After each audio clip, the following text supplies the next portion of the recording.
So every design journey starts with what we call a client's brief.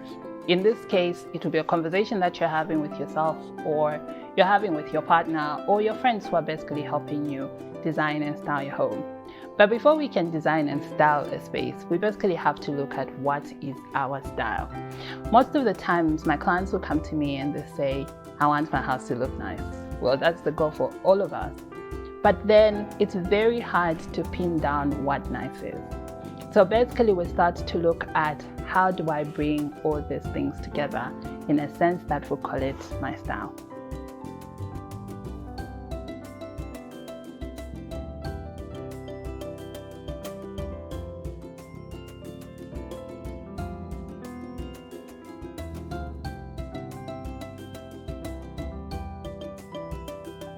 Some of the things that we need to know about style is that style is self-expression. It is basically having a space where you can look at yourself when you're not looking at yourself.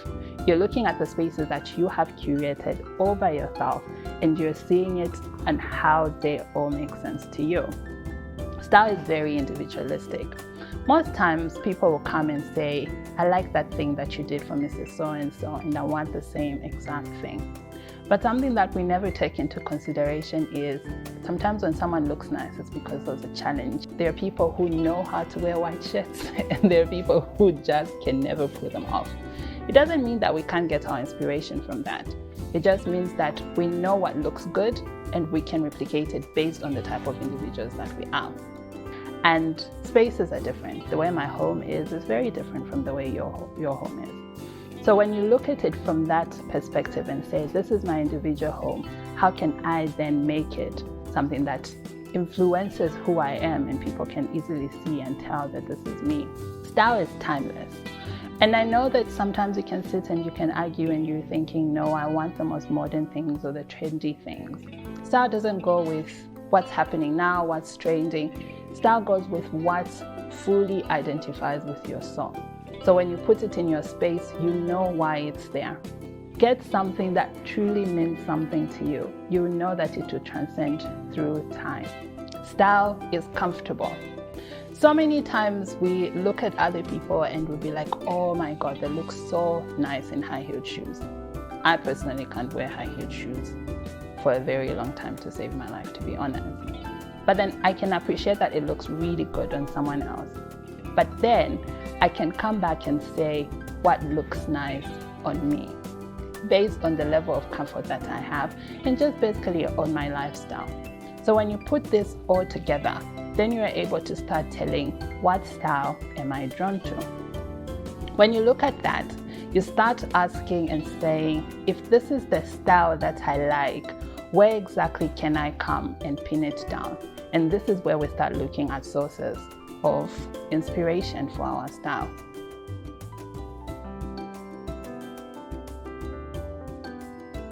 If you look at your childhood memories, there are certain places that you went to that you liked.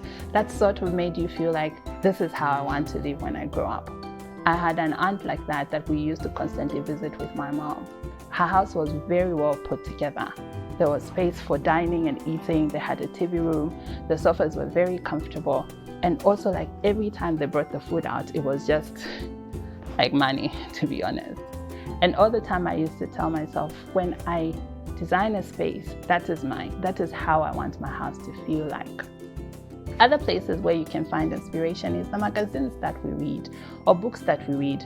If you're a fan of house magazines the way I am, you find you're reading and you're reading and you're reading, and then you find a certain page where it just throws itself to you and you start forwarding pages and you're telling yourself, this is amazing.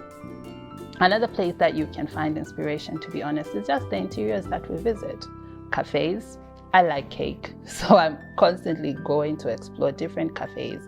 And when you walk in, there's a certain ambience. It could be the placement of lights or how the cushions feel like when you're sitting outdoor. And those are the things that start to tell you this is the type of style that you like. Another place now that we're in a social media world is Pinterest, Instagram, YouTube. I basically live my life watching all sorts of home tours. And all the time, I know the spaces that speak to me and I know the spaces that don't. So when you look at these various sources of inspiration, start grabbing pictures, start putting things together, and slowly that starts to help you see a chain in the type of interiors that you like. There's a certain exercise that I like to do with my clients. Basically, this also helps them think of their spaces in a very different light. So this exercise sort of explores other things that you like that are different from interiors. So like the first question is, if your house were a car, what would it be? If your house was a piece of clothing, what would it be? If your house was a plant, what would it be? If your house was a dog, what would it be? And mostly, if your house was a piece of furniture, really, what would it be? Let me show you my answers. If my house was a car, have you watched Gone in 60 Seconds?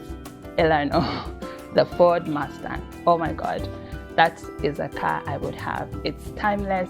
It's a 1960s car, but even today, it's a car that is amazing. If my house was a plant, it would be an overgrown rosemary bush, because I'm not really the tidy type. Like, I just want my space to feel lived in and not everything very well put together. If my house was a dog, it would be a Rhodesian Ridgeback. I really don't know dogs, so I had to ask my husband about this. Well, as he said, a Serbian Husky, and I think that's just the bougie side of him, to be honest. If my house was a piece of clothing, it would be a linen dress or chino pants. Very comfortable. And most of all, if my house was a piece of furniture, it would be an occasional armchair in very Victorian oldish fabric or a very lazy sofa. After the hits of life have happened, there's a place I can come and jump right into.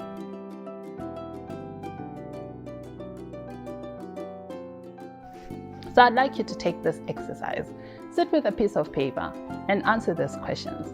And after that, look at a series of pictures and ask yourself, what do I like about the spaces that I like? And then you start to see the chain of the type of interiors that you really like. And then it will be time to actually start designing your spaces just the way you want them to be. So from this conversation that we've had, just remember, every time you're looking for a style, ask yourself, does this speak to the person who I am? Does this make me comfortable? And is this a piece I can have throughout my life? Or basically, if I move spaces.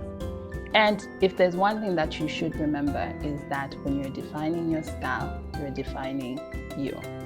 So from everything that we've had, I'd like you to just look at interiors differently. Ask yourself, what is it that you like about this space? Collect different type of spaces and pictures and create a vision board. And share that vision board with us. So you can follow us on all social media platforms, My Perfect Stitch and Ruth Moto. Tell us what you learned from this particular episode and tell us how looking at different pictures of the spaces that you like is informing you on the type of style that you have. So that's it for today. Join me on the next chapters of Design Conversations with Ruth, where we explore all the different rooms that you have in your home. See you then.